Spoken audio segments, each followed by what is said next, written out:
ఈ ప్రజాస్వామ్యాన్ని కాపాడవలసిన ఎన్నికల సంఘమే స్వయంగా దొంగ ఓట్లను ప్రోత్సహించేలా వ్యవహరిస్తోందా? నిన్న అభిషేక్ సింఘవి గారు చేసిన వాదన ఇవన్నీ వింటే పేరు, హోదా, వివరాలు, సీలు ఇవేవి లేకపోయినా పోస్టల్ బ్యాలెట్ చెల్లుతుందంటూ ఎలక్షన్ కమిషన్ ఇచ్చినటువంటి ఆదేశాలు అనండి, మిమో అనండి, అసలు రూల్స్కి విరుద్ధంగా ఉన్నాయి, రాజ్యాంగానికి విరుద్ధంగా ఉన్నాయి, చట్టాలకు విరుద్ధంగా ఉన్నాయి, కేవలం ఆంధ్రప్రదేశ్లో మాత్రమే చేస్తున్న తీరు మరీ విచిత్రంగా ఉంది అంటూ ఆయన చేసిన వాదన ఇవన్నీ వింటే మనబోటి వాళ్ళకి అసలు ప్రజాస్వామ్యాన్ని పరిరక్షించవలసినటువంటి ఎన్నికల కమిషనే ఈ రకమైనటువంటి దౌర్భాగ్య పరిస్థితిలో పడిపోయిందా? ఎందుకింత ఘోరంగా పడిపోయింది? ఎవరు దీనికి వెనక ఉన్నది? తెలుగుదేశం వారు కోరిన వెంటనే జీహుజూర్ అంటూ చేయాల్సిన దౌర్భాగ్యంలోకి ఎలక్షన్ కమిషన్ వెళ్ళింది అనేటువంటి అభిప్రాయం ఈ వాద ప్రతిపాదనలు వింటే అర్థమవుతుంది. అయినా పర్వాలేదు, ఏమవదు, ఆ ఫెసిలిటేషన్ సెంటర్స్లోనే అటెస్టేషన్ జరిగింది కాబట్టి వాళ్ళ వివరాలు ఇవ్వక్కర్లేదని చెప్పి ఒక ఆర్గ్యుమెంట్ని ఎలక్షన్ కమిషన్ లాయర్ చెబుతున్నారంటే మరి ఇది చట్టసమ్మతమేనా? ఈ రకంగా ప్రజాస్వామ్యాన్ని కాపాడవలసిన కేంద్ర ఎన్నికల సంఘమే తూట్లు పొడుస్తోందంటే దానికి కారణం ఎవ్వరు? ఈ పరిణామం ఎవరు? అలాగే కౌంటింగ్ సందర్భంగా ఎవరు రెచ్చగొడుతున్నారు? చంద్రబాబు గారా, సజ్జల గారా? దీని మీద కూడా చర్చలోకి వెళదాం. ముందుగా ఎన్నికల సంఘం అప్రజాస్వామిక ధోరణి, ప్రజాస్వామ్యానికి ఎన్నికల సంఘమే ఎవరైనా తప్పులు చేస్తుంటే, ఎవరైనా దొంగ ఓట్లు వేస్తుంటే ఆపవలసిన ఎన్నికల కమిషనే స్వయంగా దొంగ ఓట్లను ప్రోత్సహించే రీతిలో రూల్స్ను తీసుకురావటం, తెలుగుదేశం అడిగిన వెంటనే, చంద్రబాబు గారు కోరిన వెంటనే ఈ రకమైనటువంటి పరిస్థితి రావటం అనేది దాని మీద ముందుగా వెంకట్రామరెడ్డి గారు స్పందిస్తారు. చెప్పండి, మీరు ఎప్పుడైనా ఊహించారా ప్రజాస్వామ్యానికి ఎన్నికల సంఘమే తూట్లు పొడుస్తుందని? కేంద్ర ఎన్నికల సంఘం అనేది మిగతా రాష్ట్రాల్లో ఉన్నటువంటి ఎన్నికల సంఘాలకు కానీ, చీఫ్ ఎలక్షన్ ఆఫీసర్స్ కానీ వీళ్ళందరికీ కూడా మార్గదర్శకంగా ఉండాలి. అది ఒక సిద్ధాంతం. తర్వాత ఈ ప్రతిపాదనలు కానీ, ఈ తర్వాత దానికి సంబంధించిన సర్క్యులర్స్ కానీ ఎవరు ఇష్యూ చేస్తారు? All over India election commission, central election commission issue చేసింది. మీరు ఇచ్చిన నిబంధనల్ని మీరే పాటించకుండా మిగతా అన్ని రాష్ట్రాల్లో పాటిస్తూ మీరు ఒక నిబంధన ఇచ్చారు, ఆ నిబంధన ప్రకారం వీళ్ళు నడుచుకోవాలి. నడుచుకోని వాటికి కూడా వీటిలో తప్పులు ఉన్నా సరే మీరు ఓట్లను లెక్కించండి అని చెప్తుంది. అంటే దీంట్లో ఎవరి ప్రభావం ఉంది? ఎవరితో వీళ్ళు ప్రలోభపడుతున్నారు? ఎవరి ప్రమేయం వీళ్ళపైన ఎక్కువగా పనిచేస్తున్న దాంట్లో క్లియర్గా ఇదివరకు కూడా మనం చాలాసార్లు డిస్కస్ చేసాము. ఈ లోకల్గా ఉన్నటువంటి వదిన మరిది ఇద్దరు కలిసి నాటకం ఆడి వాళ్ళతో ఏదో లాలూచి పడిన తర్వాతనే మీరు గమ్మత్తు కూడా చూస్తే చీఫ్ ఎలక్షన్ కమిషనర్ ఇక్కడ మన రాష్ట్ర ఎన్నికల కమిషనర్ సిఇఓ ముఖ్య ఎన్నికల అధికారి అంటాం కదా, అతని ప్రవర్తన చాలా డిఫరెంట్గా ఉంది సార్. మొట్టమొదట మనం ఈవెన్ దీని గురించి చూస్తే కూడా, అల్లర్ల గురించి చూస్తే కూడా, అసలు అక్కడ అల్లర్లు జరిగినా కూడా పోస్టల్ బ్యాలెట్లు కానీ మిగతా బ్యాలెట్లన్నీ సేఫ్గా ఉన్నాయని చెప్పాడు. పోస్టల్ బ్యాలెట్ల విషయంలో మాత్రమే ఎప్పుడైతే రూమర్స్ స్టార్ట్ అయినాయో, అంటే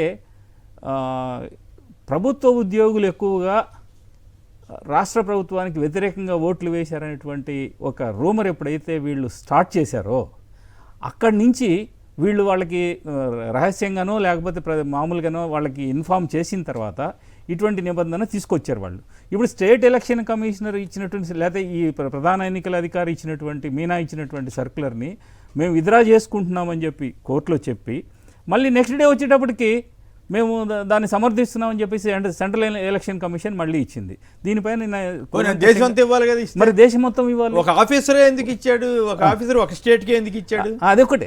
అదే గమ్మత్ ఏంటంటే ఇక్కడ అంటే నువ్వేమైనా ఏదైనా ప్రొపరైటర్ కన్సర్నా, నువ్వేమైనా ఇది రాజ్యాంగంలో పనిచేస్తున్నావా లేకపోతే నీ ఇష్టం వచ్చినట్టుగా నువ్వు దీన్ని ఫలించడానికి ఇది చూస్తున్నావా అనేది ఇక్కడ గమ్మత్ ఏంటంటే, పోస్టల్ బ్యాలెట్స్ పోయిన ఎలక్షన్స్ కంటే 2019 ఎలక్షన్లో 2 లక్షల చిల్లర పోస్టల్ బ్యాలెట్స్ ఉన్నాయండి. ఈ ఎలక్షన్స్లో 5 లక్షల చిల్లర పోస్టల్ బ్యాలెట్స్ ఉన్నాయి. ఇక్కడ వీళ్ళు చంద్రబాబు గారు కానీ ఇంకా వాళ్ళకి సంబంధించినటువంటి ఎన్డీఏ కూటమి మొత్తం ఏమనుకుంటుందంటే, వచ్చిన 5 లక్షల ఓట్లు మొత్తం కూడా మాకే పడతాయి, అన్ని ఎట్లా పడతాయి అంటే దొంగ ఓట్లు వేయటం ఏంటంటే, అసలు ప్రభుత్వ ఉద్యోగులు దొంగ ఓట్లు వేయాల్సిన అవసరం ఏముంది?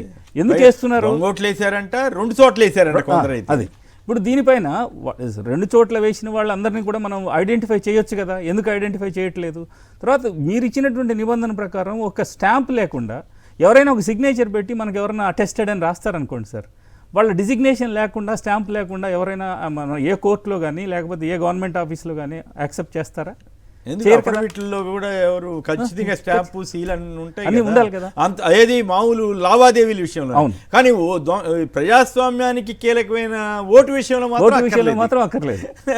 వాళ్ళు ఇచ్చినటువంటి ప్రతి దాన్ని కూడా ప్రతి సర్క్యులర్లోనూ అన్ని అంశాలని ఖచ్చితంగా కూలంకషంగా పాటించాలి.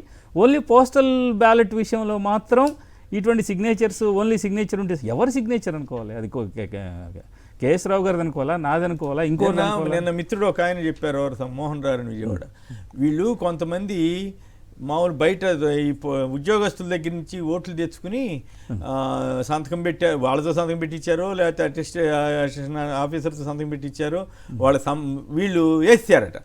వివరాలన్నీ రాస్తే మళ్ళీ ఇబ్బంది అని చెప్పి రాయకుండా మన అంటే దొంగ ఓట్లు వేశారు. కొందరు ఏజెంట్ల ద్వారా కూడా మనకు వచ్చినటువంటి సమాచారం ఏంటంటే సార్, చివరి క్షణంలో చివరి మూమెంట్లో కూడా చాలామంది ఎలక్షన్ అక్కడ ఉన్నటువంటి ఈ రిటర్నింగ్ ఆఫీసర్స్ అంటాము, వాళ్ళని పోలింగ్ ఆఫీసర్స్ ఉంటారు కదా, అంటే ప్రభుత్వానికి వ్యతిరేకంగా వాళ్ళు ఏ విధంగా అయితే ఒక స్లోగన్ లాగా తీసుకొచ్చారు.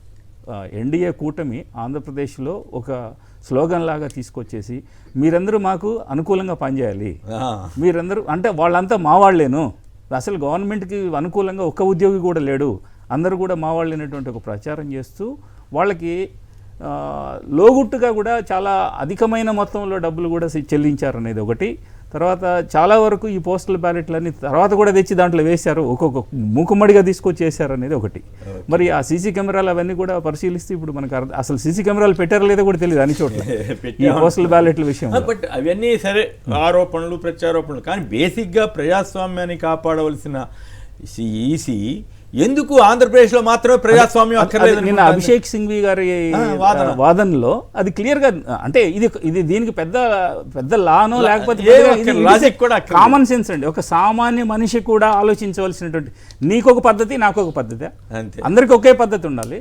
మిగతా అన్ని రాష్ట్రాల్లోనూ ఉన్నటువంటి పద్ధతిని ఇక్కడ తీసేసి ఇక్కడ మాత్రం ఈ విధంగా చేయండి అని చెప్పి ఇవ్వడం అనేది సెంట్రల్ ఎలక్షన్ కమిషన్ కూడా తగింది కాదు. దీనిపైన ఖచ్చితంగా ఈరోజు సాయంత్రానికి మనకి 6 గంటలకి హైకోర్టు జడ్జిమెంట్ వస్తుంది.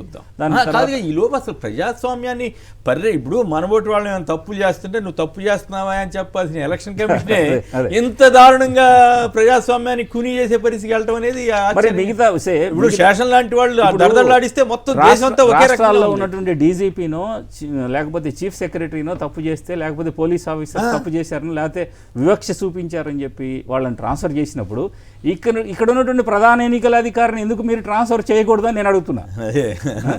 చేయాలి కదా మీరు. ఒక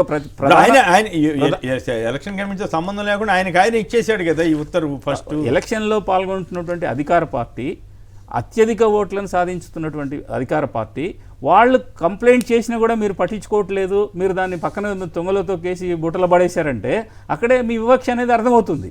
సో ఇవేమున్నా కూడా న్యాయం తప్పకుండా గెలవాలనేది మనం అందరం రైట్.